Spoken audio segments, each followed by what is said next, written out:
Plunge pole ఒకటి కొంచెం చిన్న సమస్య వచ్చింది, డబ్బులు శాంక్షన్ చేసాం, work is going on. We have taken decisions.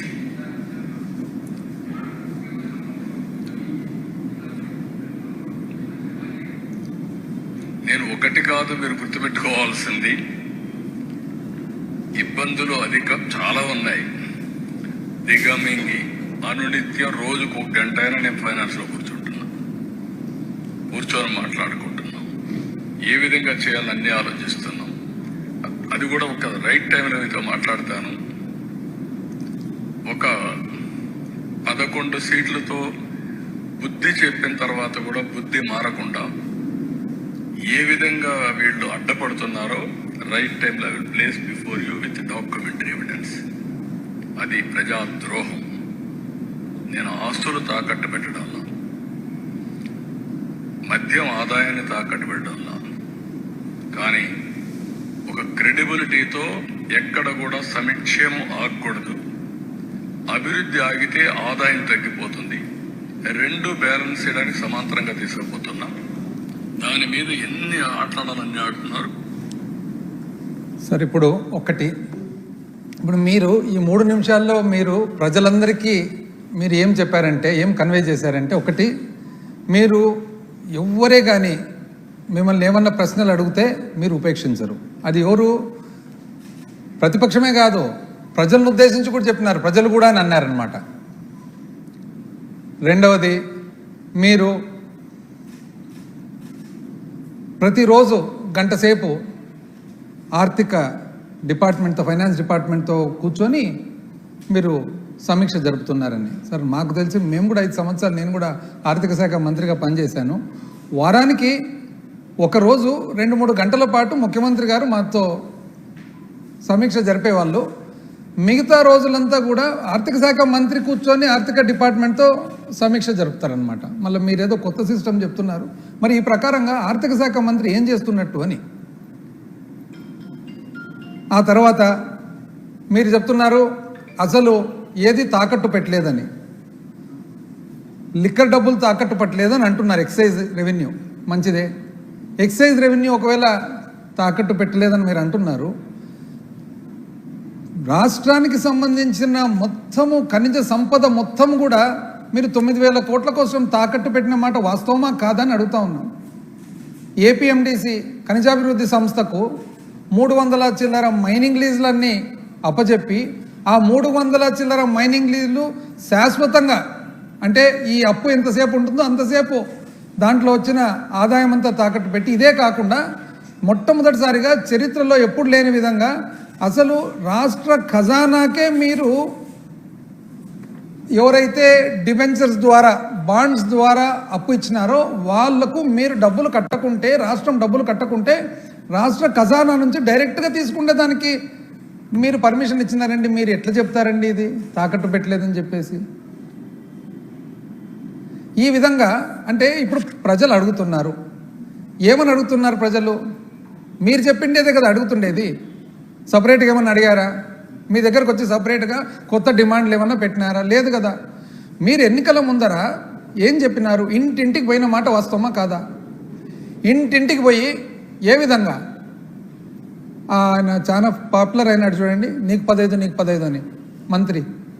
అట్లా ఒక్కొక్క ఇంటికి పోవడము, ఇంటికి పోయి అమ్మ ఎంతమంది ఉండారమ్మా మీ ఇంట్లో? 3 నాయన. ఇప్పుడు అమ్మఒడి ఎంతమందికి వస్తుందమ్మా? 1కి. మేము వస్తే 3కి ఇస్తానమ్మా అని చెప్పి ఇట్లా పేపర్ తీసుకొని పేపర్లో టేబుల్ వేసి 1 తల్లికి వందనం, 3 పిల్లలు ఇంటూ 15,000 45,000 రాసిన మాట వాస్తవమా కదా? అమ్మ మీ ఇంట్లో పెన్షన్ వస్తుందమ్మా అంటే ఇంకా రావడం లేదు. ఎందుకు అంటే మా అత్తకు ఇంకా 60 నిండలేనాయన అంటే, అట్లనా? మేము వస్తే 4,000 అమ్మా, 48,000 సంవత్సరానికి మేము వస్తే 58 అయినా పర్వాలేదమ్మా, 50 ఏళ్ళ నుంచే పెన్షన్ ఇస్తాం. అమ్మ నీకేమన్నా వస్తుందమ్మా అంటే నాకేం రావడం లేదు నాయన. నీకు రావడం లేదా? 18 ఏళ్ళు నిండుతానే నెలకు 1,500 అమ్మా మీకు వచ్చేది. 1,500. వ్యవసాయదారులు ఎవరైనా ఉన్నారమ్మా మీ ఇంట్లో అంటే ఉండారు నాయన, మా ఆయన వ్యవసాయమే చేస్తే. అట్లనా? 12,500 ఇప్పుడు రైతు భరోసా కాకుండా 20,000 రూపాయలమ్మా మేము ఇచ్చేదని. మళ్ళీ 20 పిల్లలు ఎవరైనా ఉద్యోగం లేని వాళ్ళు ఉన్నారంటే నా కొడుకు చదువులు అయిపోయినాయి నాయన ఇంకా ఇంతవరకు ఉద్యోగం రాలేదు. ఉద్యోగం రాలేదా మీకు? అరే 3,000 రూపాయలమ్మా, 3,000 నెలకు, నీకేం దిగులే లేదు. ఎట్లా పోతున్నావమ్మా నువ్వు? ఏదైనా పని ఉంటాయంటే ఏం చేస్తావు నేను ఆటో గిటో లేదు, బస్సు ఫ్రీ, నీకు ఫ్రీ అమ్మా. వంటలు ఎట్లా చేసుకుంటున్నావమ్మా అంటే ఏదో నేను కదా కష్టపడుతున్నామంటే 3 సిలిండర్లు అమ్మా మీకు ఫ్రీ. ఇవన్నీ చెప్పిన మాట వాస్తవాలా కాదు? ఇప్పుడు ఏమడుగుతున్నారు పబ్లిక్, ప్రజలు ఏమడుతున్నారంటే ఈమైనా మాకు చెప్పి ఓట్లు వేయించుకున్నారు కదా, మాకు ఎప్పుడు ఇస్తారు అని అడుగుతున్నారు. మా పాత్ర ఏమి? ప్రతిపక్షం పాత్ర, ప్రజల తరఫున మాట్లాడాల్సిన బాధ్యత మాకుందా లేదా? మీరు చెప్పని ఏమన్నా వచ్చి మీకు ఆపాదిస్తుంటే ఒకసారి కాదు, రోజు రోజు రోజు కనపడిన ప్రతిసారి పోయి చెప్పిన మాటలు, మీరు ఎన్నో వందల మీటింగ్లలో చెప్పిన మాటలు, మీ మంత్రులందరూ కూడా నీకు 15, నీకు 15, నీకు 15, నీకు 20, నీకు 18 అని మట్కా నంబర్లు చెప్పినట్లు చెప్పిన మాటలు, మేము ప్రజల తరఫున వచ్చి ఇది ఇస్తారా, ఒకవేళ ఇచ్చే పాట అయితే ఎప్పుడు ఇస్తారు, సంవత్సరం అయింది ఏమి ఇవ్వలేదు కదా అంటే నేను సూపర్ 6 హామీలు చేసేసిన అంటారు. ఇప్పుడు వీడియోలో చేసేసిన అంటారు. ఏం చేసినారు అని అంటే 1,500 రూపాయలు ఏదైతే మహిళలకు 18 ఏళ్ళు నిండుతాను ఇస్తా అని చెప్తారో అది పీపీపీ మోడల్కు లింకప్ చేసిన అంటారు. అదేందండి అది? పీపీపీ అంటే మీ ప్రకారం ఏంది? ఒక వ్యక్తి ఇంకో వ్యక్తిని చూసుకుంటాడంట ఊర్లో. అంటే ఒక వ్యక్తి ఇంకో వ్యక్తిని చూసేదానికి ఒక వ్యక్తి ఇంకొక మహిళకు 1,500 రూపాయలు అంటే ఏం బేసిస్ మీద ఇది? ఇంకోటి ఏమన్నా స్కిల్ డెవలప్మెంట్ ద్వారా ఉద్యోగాలు ఇచ్చేస్తారండి. నేను స్కిల్ డెవలప్మెంట్ మంత్రిగా పనిచేసినాను. నిజం చెప్పాలంటే స్కిల్ డెవలప్మెంట్ డిపార్ట్మెంట్లో సంవత్సరం రోజులుగా ఏం జరుగుతుందని చెప్పి అప్పుడప్పుడు నేను విచారిస్తుంటాను, ఎందుకంటే నేను మంత్రికి పనిచేసిన కాబట్టి. మేము ఏదైతే స్కిల్ డెవలప్మెంట్లో మంచి మంచి కార్యక్రమాలు స్టార్ట్ చేసినామో దానికి ఏమాత్రము అదనంగా చేయకపోగా జరిగే కార్యక్రమాలు కూడా జరగడం లేదని చెప్పి ప్రజలందరూ అంటున్నారు. వాస్తవమా కాదు? మీరు కనుక్కోండి. స్కిల్ డెవలప్మెంట్ సెంటర్ల దగ్గర పోయి, కాలేజీల దగ్గర పోయి, ఐటీఐలు, పాలిటెక్నిక్లు, ఇంజనీరింగ్ కాలేజీలు అన్నీ కూడా నైపుణ్యం తేవల్లా పిల్లలకు అని చెప్పి చేసిన మాట మీరు కనీసం ఎక్స్ట్రా చేయకపోగా జరిగినది కూడా చేయడం లేదే. చేసేసిన అంటారు. ఒక్క సిలిండర్ ఇస్తే ఇంతవరకు సిలిండర్లు అయిపోయిందంటారు. ఆగస్టు 15వ తారీఖు నుంచి బస్సులు రాబోతున్నాయని అంటున్నారు. 1.5 సంవత్సరం నుంచి బస్సులు వస్తూనే ఉన్నాయి. అది చేసేసిన అంటారు. రైతులకు కేంద్రం ఇవ్వబోతుంది, కేంద్రం ఇచ్చిన తర్వాత దానికి అదనంగా ఇస్తామంటారు, ఆ రోజు ఇస్తామంటారు, ఒక భాగం అంటారు. ఎట్లండి ఇంత? అంటే ఇంతవరకు అయితే ప్రజలు కన్ఫ్యూజ్ అవుతున్నారు. ఇప్పుడు క్లారిటీ లేకొస్తున్నారు ప్రజలు. ఏమని? ఇదేదో అయ్యేటట్టు లేదు ఇది అని చెప్పేసి. ఈరోజు ప్రజలు ఎందుకు ఆగ్రహంగా ఉండారంటే ఎప్పుడు కూడా మనము ఏమి చెప్పకుంటే ఏమనరు, మనం చెప్పి చేయకుంటే అప్పుడు ఆగ్రహం.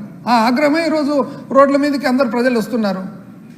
దానికి మీరు కోప్పడతారు, మీరు ఇరిటేట్ అవుతారు, మమ్మల్ని బెదిరిస్తారు, ప్రజలను బెదిరిస్తారు. ఆ వీడియోలో చూడండి, అందరినీ బెదిరిస్తారు. ఎట్లండి మీరు ఇంత వయసులో పెద్ద మనిషిగా ఉండి మీరు ఇట్లా బెదిరిస్తే మమ్మల్ని అంతా? అసలు నాకు తెలిసి మీరు పబ్లిక్ను బాగా స్టడీ చేసినారు.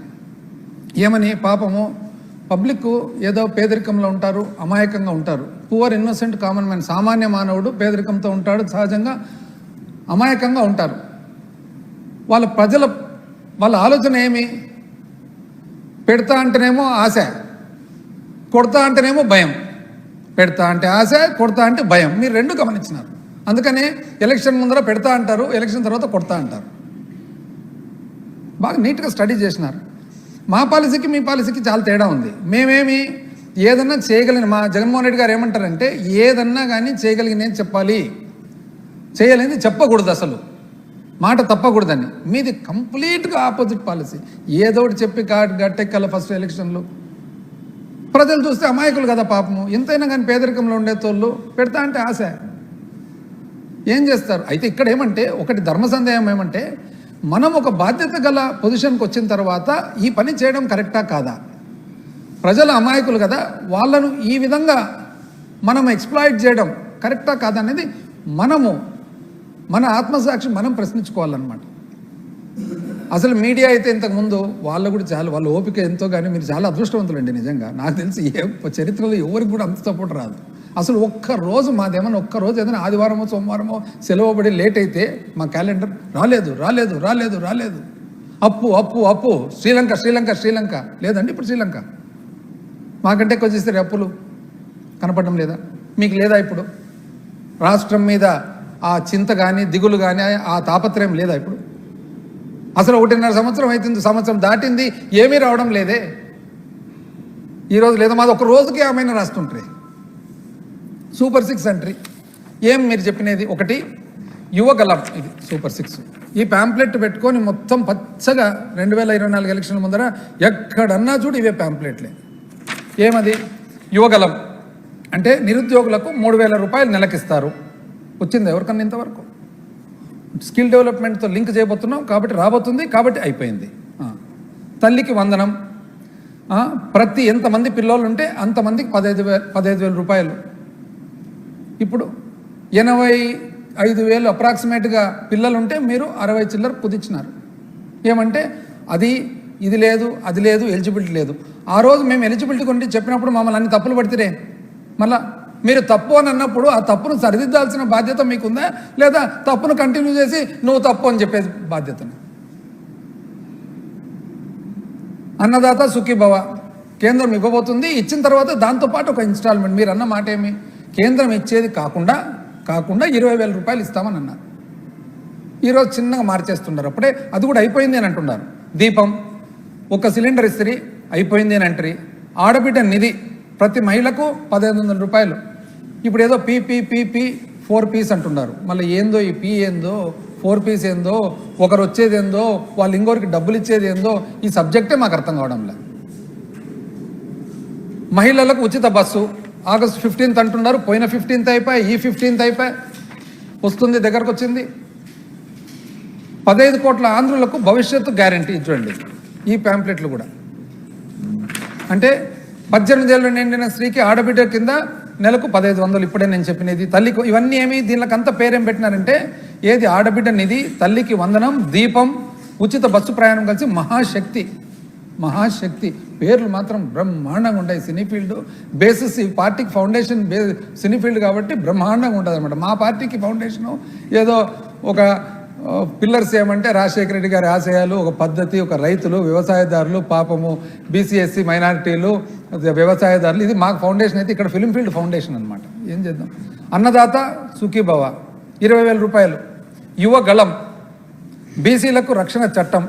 ఏం దీంట్లో ఒక్కటన్నా కనీసం నిజం చెప్పాలంటే ఎంతమందికి ఇవ్వాల్సి వస్తుందండి? మీరు 18 ఏళ్ళు నిండిన ప్రతి మహిళ కంటే ఇంచుమించు 2,07,00,000 మంది మహిళలకు ఇవ్వాలి. ఇప్పటికి 2,07,00,000 మంది మహిళలకు ఒక్కరికన్నా అందిందా? మీరు పీ అంటున్నారు. 2,07,00,000 మందికి పీపీపీ కింద మీ థియరీ ప్రకారం ఒక వ్యక్తి ఇంకో వ్యక్తిని చూసుకుంటారు. ఏందో ఈ సబ్జెక్టే మాకు అర్థం కాలేదు. చూసుకుండేది ఏందో, ఇచ్చేది ఏందో. అంటే ఇప్పుడు 2,07,00,000 మంది 2,07,00,000 మందికి డబ్బులు ఇవ్వాలా? ఎందుకు ఇవ్వాలా? ఎందుకు ఇస్తారు? అదేమన్నా ఉద్యోగమా? దీపం 1,54,47,000 మందికి. నాకు తెలిసి పోయినసారి సింగిల్ సిలిండర్ కూడా సగం మందికి వచ్చినట్లుంది అంతే.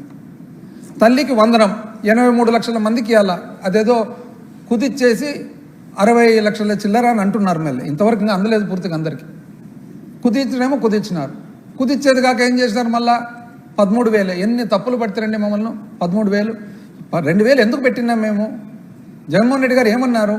1,000 రూపాయలు బళ్ళన్నీ కూడా మనము నాడు నేడు కింద బాగా చక్కగా కట్టడం జరిగింది కాబట్టి మెయింటెనెన్స్, ఆ టాయిలెట్స్ కానీ బాత్రూమ్లు కానీ మెయింటెనెన్స్ కోసము, వాచ్మ్యాన్ జీతాల కోసం అంటే ఎన్ని తప్పులు పడతారు. ఇప్పుడు మీరేం చేస్తున్నారండి?